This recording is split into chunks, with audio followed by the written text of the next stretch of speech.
Good afternoon, Coach, and thanks for sitting down with us again this week. The scrimmage is over, and it doesn't look like you suffered any serious injuries.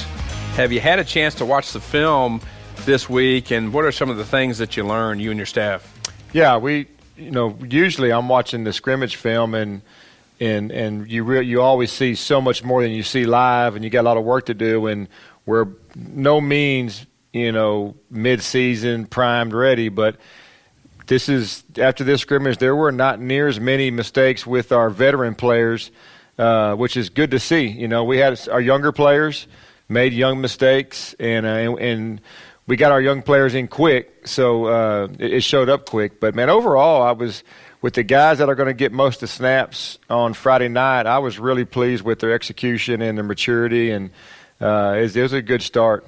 Anything that stood out to you on either side of the ball that you need to work on, like something big you see? Whoops. No, nothing big. Well, yeah, real big. If you watched our transition for our kicking game. So as far as offensively and defensively, I think you could tell we talked about the retention last week. You could tell some of the retention was still there. We didn't have much game plan on, but right now our kicking game is a big question, and we put a lot of emphasis on it this week, more than I ever have, and really just shoring up protection, and we didn't do much of that in the scrimmage, but the snapping and the kicking and the punting is a big part of the game on field position, and if anything's got me spooked right now, it's just the unknown of that. Gotcha.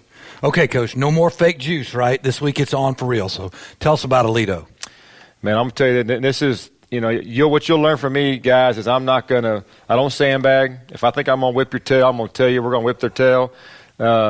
This will be the best offensive skill set we'll see for 10 games. That's including Southlake, Cedar Hill next week. The quarterback, Bishop, I think he's 31-1. He's got the Kyler Murray size, the Baker Mayfield size. He can scat and run just like him. He's an accurate passer. He's a coach's kid. He comes from a bloodline of, I think, 4 or 5 state championships at the quarterback spot. So he's the real deal. The tailback, him and a North Shore guy they are the two best in Texas, and might be the two best in all the country. Maybe they're special. And then they had the slot receiver last year was dynamic, going to Utah, I think, or Utah State, and they had a receiver move off to a private school and then move back named Money Parks. I like that name. And he's pretty money. And then they had a kid move in, a 6'5" white kid move in from a private school, and man, they were impressive on film. The O-line's all new, so we got to make our hay, in the trenches, and then I think that advantage goes to us, and then defensively they got a lot of new faces. So yeah, they lost a good bit of that. They only have 3 return on defense. They got a D tackle, but they'll have good players. The scrimmage they look solid. I'm gonna tell you right now, they are repeating Division II 5A champs. And they would be, in my opinion, with that skill set they got, they would be in the top 10 in 6A right now. It's very impressive. Coach, last year, Aledo rolls into Denton, C.H. Collins, and this just, like you said, no sandbagging. They just put a good old-fashioned Texas butt-whooping on your Guyer Wildcats. Do you believe in revenge games? Sure. I mean, I'm not going to give a coaching cliche and I say I don't. I mean, that was a bad taste in our mouth. We had not just sophomores that were starting for the first time, but all my juniors were starting. We had a small senior class, so 87% of our starters last year, that was their first game against the eventual 5A state champions, but we didn't put up a fight. I mean, I felt, I don't know if y'all watched that Miami-Florida game there or not, but I was embarrassed for the head coaches in that game because it was just a circus. I mean, it just looked like they didn't practice. Well, I felt that way a year ago. I saw the last 2 minutes, and it was ugly. That was the whole game. And I felt, as I was going, man, I feel sorry for those 2 cats, but hang on. That was me exactly 12 months ago going, I bet the guys in the stands were just thinking that Coach Walsh conduct fall camp, or because it was bad. I think it's the worst beating that we've taken. No question. We've never been shut out since we were in our early bad days. Coach, one of the differences you brought up last week is your offensive line. Much bigger, much stronger. A year removed from sub-varsity. Some of the players didn't play varsity ball last year.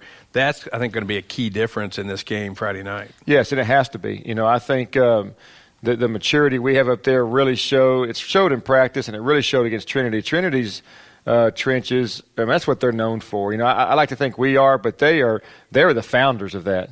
So in the way I thought we handled ourselves up front with our offensive line, defensive line, sure is going to pay big dividends on Friday night. So Aledo this week, Cedar Hill up next. What does playing tough teams like that early in the year do for your team? I know it's been your philosophy for a while. Yeah, so I don't want to ever wonder. 10-0 does not intrigue me as a head coach. Do I like to go 10-0? Yeah. We were 9-0 JW's junior year at this 09, and then Ryan spanked us on TV week 10, and then we got to spank them in the playoffs in round 4. But I hope my boss doesn't hear that because he was the coach there. Or maybe he just needs to hear it. Coach Florence, we love you. We love you. We do. All right. But no, it's those good teams. They expose. I always say it. They show me where I'm hurting. I get to see my sores early.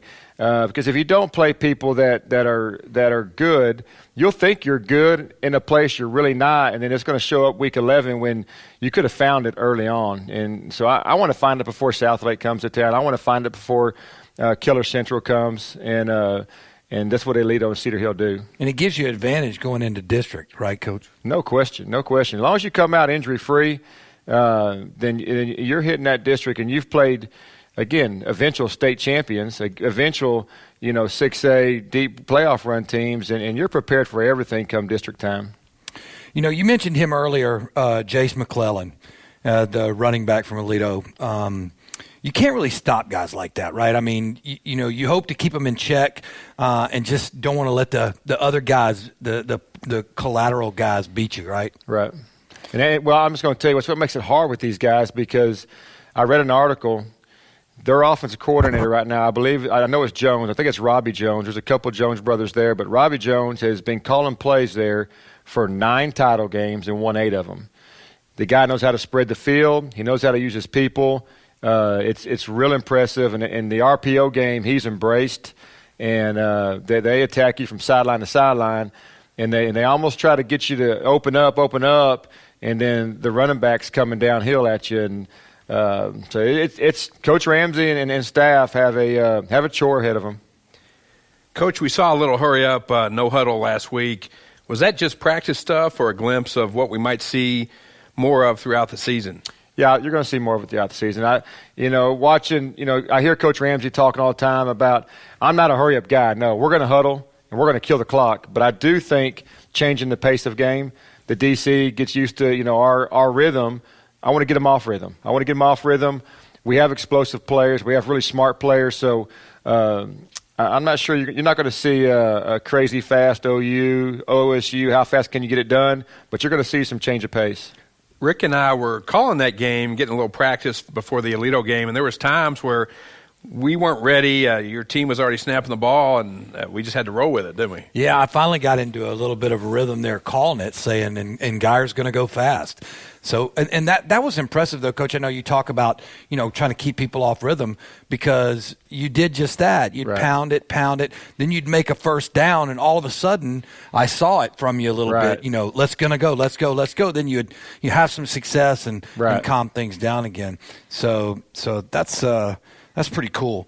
Last week we talked about your young quarterback making strides, and a couple of encouraging things I saw Friday night from the booth. We have a great thing. Is one time he scrambles, gives himself some time, nobody's open, throws the ball out of bounds. Yes. Big, a very smart play. Right. Second time, he gets immediate pressure up the middle, scrambles out a little bit, third down and about 12, right? But instead of running for 9 yards and punting, he waits. Camden breaks open on a little out route, 13 yards first down. Very impressive. Last year, typical young kid, right? Especially one with legs, takes off and running. So you got to be encouraged by that. Absolutely. You said it, a guy with legs. It's real. Sometimes it's hard for those guys that are great athletes back there, that are really good quarterbacks, to not think they can save the world with their legs, or save the play with their legs. And he definitely can do that, and he will do it plenty. But it is encouraging for him to see, all right, it's only first down. I'll just throw it away. I got 2 more downs to pick up a first down, And he's got a lot of confidence in our top 5 guys at receiver, and in that play particular, Camden had pretty tight coverage on him, but he knows. And if he puts it in the right spot, those guys will come down with, and that's what Cam did. Yeah, it seems like you guys work a lot on that scrambling drill, the couple of practices that I've been to. Right. That really makes the team dynamic. No question. Coach, great to see Eli spreading the ball out, making some nice tight passes. All 3 of your running backs looked good Friday night as well. That's encouraging because you have to be able to run the ball to beat good teams. Yeah, you have to run the ball to win a state championship, and the only way you can do that at a high level is be healthy at the end of the season. So when you got 3 toting a note, you not got 1 horse that's getting beat up each week. That's a privilege we're going to have, and it was sure good to have Ty back. Ty missed all last year with the knee injury his sophomore year, and so it was good to get him back going. And man, we've been touting BJ since the 7th grade, and I think he showed what we think he's going to be in the future. Yeah, he looked good. I thought something you have this year that has been a sort of a hallmark of Guyer in the past is that you got 3 backs this year that all do different things. They Correct. bring a different skill set to the table. Will you talk real briefly about the 3 guys that they're? It is unique, because Kadrick has a bit of everything. He gets labeled as a power guy, but the guy, if you ever go here see his combine stats, his lateral movement drills are as good as most receivers at that camp. He's laid down a 4 or 5 this year. So he's got the total package of great hands, smart, and he makes safeties not want to play football after they get through playing. Yeah. Then you add Ty, who's got immediate lateral speed, great vision, he's got the wiggle, and again a strong kid. And the good thing about all 3 of them is they're all strong. And then BJ brings that power. And then I got a new coach, Coach Jowers, our receiver coach. He knew he was going. He said, "Man, I knew BJ was going to be powerful. I never knew he was fast." I said, "Yeah, when that stride gets going, he's taking up yardage in a hurry." He reminds me of Richard. Yes, Richard Whitaker, no doubt. Whitaker, no doubt. One cut, not blinding speed, but one cut downhill in a hurry and taking up acreage. Little seam, Yes. Yeah, little seam. Well, I'll tell you one thing. You made mention of BJ being a big boy. Guyer's always had strong players. Guyer's always had good athletes. We were lucky to do an interview earlier with Coach Keese, your strength and conditioning coach. And I think we've always been able to stay in games and fight people because of that.